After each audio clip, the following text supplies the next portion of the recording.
시청자 여러분 안녕하십니까. 2021년 5월 1일 민영삼TV의 민영삼 칼럼 인사드립니다. 구독자 30만이 넘도록 성원해 주신 애청자 여러분께 다시 한번 감사의 말씀을 드리면서 또 더욱더 열심히 할 것을 또 약속드립니다. 그리고 혹시 아직까지 빨간색 구독, 좋아요를 안 눌러주신 분께서는 좀 더 많은 공유를 위해서 꾹 눌러주시기를 부탁드리면서 본 방송을 시작하도록 하겠습니다.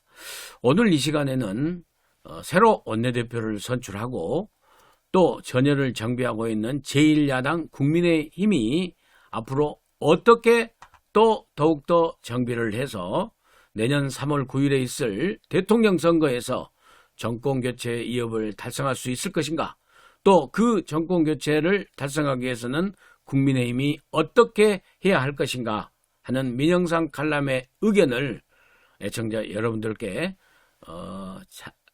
간단하게 말씀드리고자 합니다. 4월 30일 국민의힘은 의원총회를 열어서 김기현 의원을 원내대표로 선출했습니다. 김기현 신임 원내대표는 그 문제가 됐던 울산시장 청와대 개입 사건의 당사자입니다.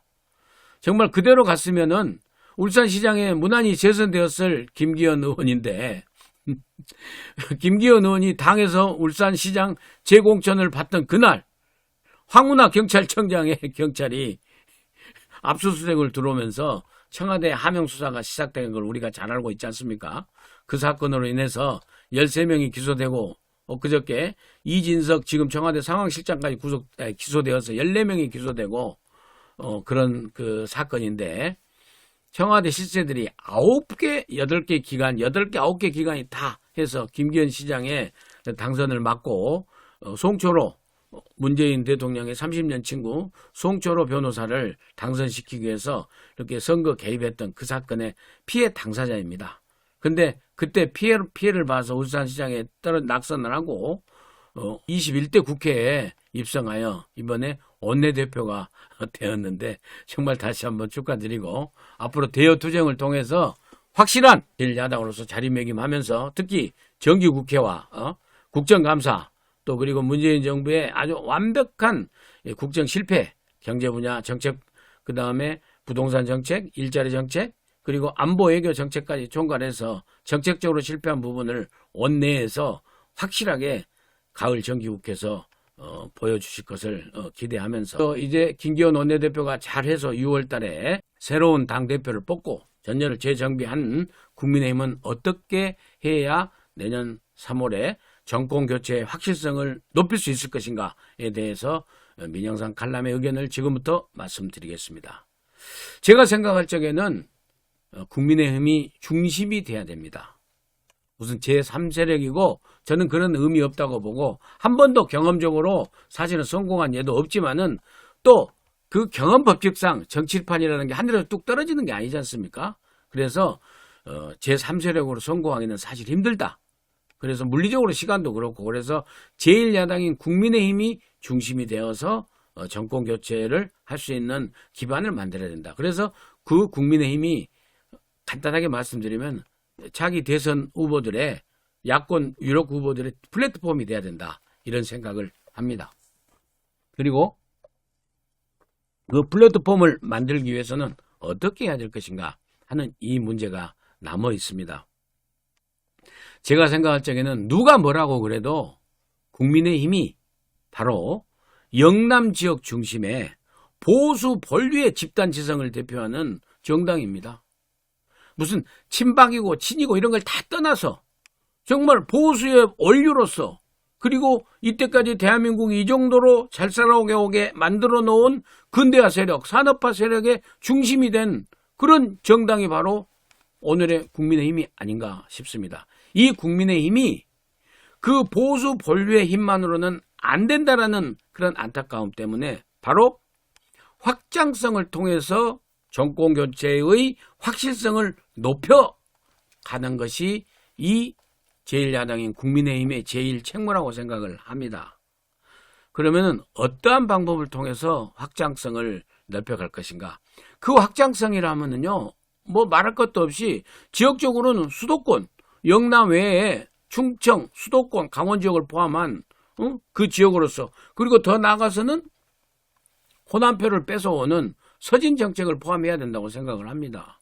그리고 연령별로는 2030 젊은 세대층, 문재인 세력의 더불어민주당의 핵심층이라고 할 수 있는, 그러나 지금은 이제 등 돌린 특히 2030의 그 층에 대해서 우리가 많은 표를 갖다가 껴안아서 가져올 수 있는 중도로서의, 그리고 수도권, 충청권으로서의 확장성을 얘기해야 된다고 생각합니다.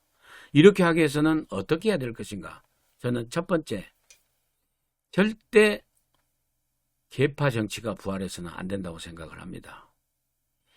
친박, 친이, 그 다음에 무슨 그 탄핵파, 탈당파, 무슨 유승민계, 이렇게 하면 다시 멸망합니다. 다 등 돌립니다. 지금도 오고 싶어도 차마 손이 안 온다라는 이 중도층, 이 2030층에 대해서 문재인 정부의 이 4년 국정 실패에 대해서는 정말로 치가 떨리는 그런 혐오감을 갖고 있는, 그래서 문재인 지지를 다 철회하고 지금 나와 있는 무당층으로, 이 중도 지역으로 나와 있는 2030 세력과 이 중도층, 이 세력에 대해서 국민의힘이 포용성, 확장성을 보여주기 위해서는 계파로 싸우면 안 됩니다. 서로 우리가 하다못해 어느 식당에 가서도요, 식당 주인끼리 종업원들끼리 싸우면은 그 식당에 밥 먹을 맛이 납니까? 솔직히 말해서 다 마찬가지, 저는 이치라고 생각을 합니다. 무슨 파 뭐 해가지고 서로 무슨 게 해가지고 서로 티격태격 싸우고 있으면 누가 들어오겠습니까? 누가 표를 주고 올 수 있겠습니까? 그런 의미에서 절대 계파 부활은 안 된다. 계파 부활은 안 된다. 라는 말씀을 드리고요. 그리고 이 탄핵의 문제에 대해서는 저는 지금 이제 다 지나간 문제고 역사에 맡겨야 된다고 생각을 합니다. 무슨 뭐 탄핵이 뭐 다시 와도 뭐 탄핵을 다시 하겠다는 이런 얘기 할 필요가 없어요. 예? 제가 어떤 분을 지칭하진 않겠지만은 지금도 무슨 그걸 잘한 것처럼 얘기하고 다니는데 그것은 다 각자 판단, 역사적 판단에 맡겨야 된다고 생각을 합니다. 그런 얘기를 하면 다시 계파가 부활되고 또 탄핵에 관해서 또 찬반 의견이 부활되기 때문에 솔직히 그런 얘기는 절대 해서는 안 된다. 저는 그렇게 생각을 합니다. 그러니까 계파 부활, 그 다음에 탄핵에 대한 다시 무슨 불복이라든지 이런 얘기를 하면은 절대 중도로의 확장성, 그 다음에 그 영남 바깥으로의 확장성이 굉장히 장애가 된다라는 말씀을 확실하게 드리고 싶습니다. 그리고 두 번째로는 무도를 개방해야 됩니다. 지금 현재 속은 하실지 몰라도 사실 지금에 거론되고 있는 이 국민의힘 안에 그 대선 후보로 안 되지 않습니까? 예? 물론 역량이 있고 고생해 왔지만은 홍준표 대표로도 안 되는 것이고, 유승민 의원 말할 것도 없고, 원희룡 지사도 아직은 부재하지 않습니까? 그리고 오세훈 서울시장은 저리 갔고, 그렇기 때문에 이번에 지금 합당 거의 그 뭐 수준에 한 해만 온 안철수 후보 가지고도 지금 안 되는 상황이라는 얘기가 사실 중론 아니겠습니까? 그래서 보다 더 많은 지금 기존의 홍준표, 원희룡, 무슨 안철수 다 이렇게 포함해서 거기다 플러스 유력 야권 후보로 야성을 띠고 있는 윤석열 전 총장, 그리고 김동연 전 부총리, 이런 분들이 와서 정말로 경선할 수 있는, 오픈되어 있는 오픈 프라이머로 경선할 수 있는 이 광장, 플랫폼을 만들어줘야 된다는 것입니다. 이런 측면에서 특히 지금 현재 제1위를 달리고 있는 윤석열 전 총장은 에 대해서는 우리 국민의힘에서는 소중하게 생각을 해야 된다고 봅니다.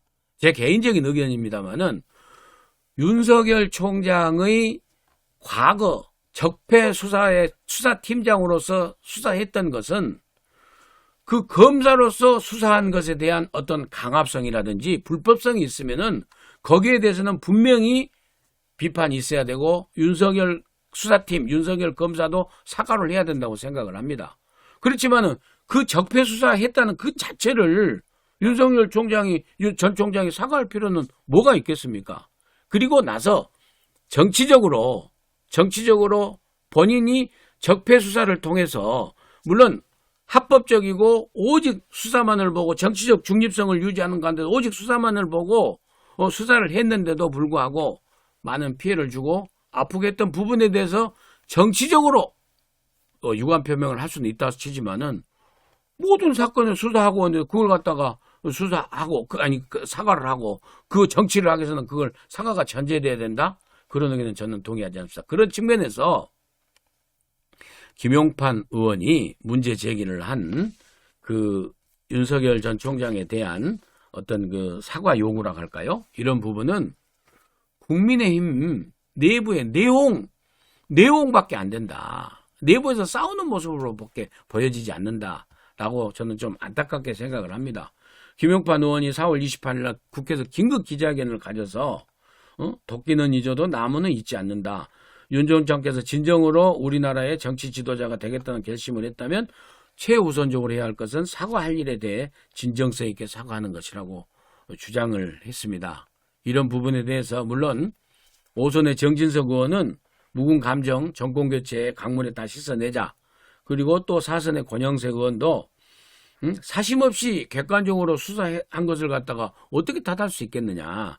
그리고 그 사심없이 객관적으로 수사했다는 것을 밝히고 그것을 행동으로 보여주면 될 일이다라고 김용판 의원에 대해서 상당히 그 무마하는 중진들의 움직임이 있어서 저는 다행이라고 생각을 합니다. 그리고 김용판 의원의 그런 주장과 같은 생각을 갖고 있는 분들이 당내에 있는 것도 사실 아닙니까? 그렇지만은 저는 정진석 의원이나 권영세 의원에 동의해야 된다고 생각을 합니다. 그렇게 해서 전부 다 그 정권 교체라는 거대한 그 물결, 그 강에 다 씻어내면서 우리가 다 모아서 한꺼번에 단합된 힘을 보여주면서 후보를 선출해서 3월 9일 날 국민 앞에 내보이면은 국민들께서 문재인 정권에 실망한 국민들께서 선택해 주시지 않을까 하는 그런 생각을 해봅니다. 다시 정리해서 말씀드리자고 그러면은 국민의힘이 중심이 되어서 내년 정권교체의 길을 열어야 된다. 그러기 위해서는 국민의힘 내부에서 계파 정치의 부활은 안 된다.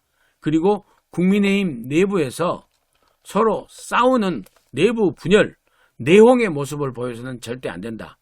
그리고 국민의힘이 보다 더 포용적인 자세로 문호 개방을 열어야 된다.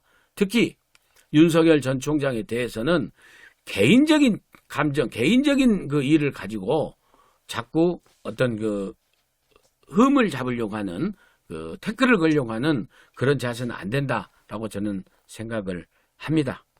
그래서 다시 한번 말씀드리지만은 문호 개방을 해서 내부에 단합된 모습으로 해서 대선에 야권 유력 대선 후보들이 다 모여서 한 판을 겨룰 수 있는 그런 잔치상을 열 수 있는 그런 플랫폼의 광장을 열어야 된다. 그렇게 되면은 정권교체의 확실성은 거의 100%에 닿으면서 문재인 정권과 문재인 세력 그리고 문재인을 포함한 문재인 세력을 확실하게 심판하고 새로 삐뚤어진 비정상화된 이 나라를 갖다가 정상화의 길로 새로 바로 세울 수 있는 2022년 3월 9일이 되지 않을까 그렇게 생각을 합니다.